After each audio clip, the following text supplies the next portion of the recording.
My son's teacher has been giving my son some strange homework. His latest assignment was deadly. We recently had to move to another city for my job. My family and I, my wife, and our 12-year-old son Dylan, left behind our quiet life for a busier city. My wife had to find a new job, and Dylan had to start at a new school. I hoped the big pay raise would make it all worth it.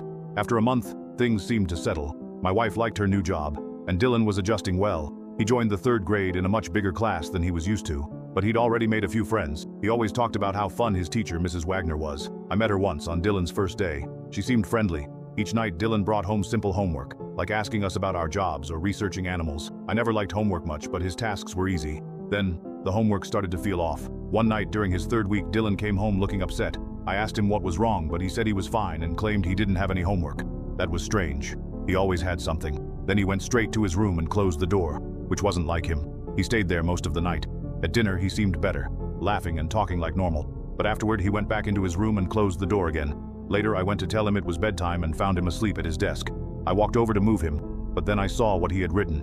The assignment was titled, "Would I miss my parents if I no longer lived with them?" My stomach sank. I read what he had written. I would miss both my mom and dad very much.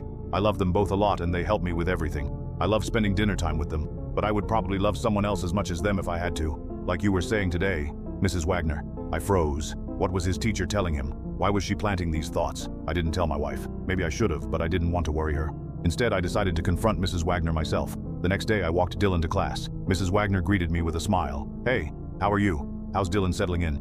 I told her he was doing well but brought up the homework. I found the assignment about missing their parents a bit concerning. Dylan even wrote that he might have to love someone else, like you said in class. I'd really like you to explain that. She laughed lightly. "Oh, that. I was just teaching about how parents love and protect their kids, but also that other people could help them too. Follow for part 2.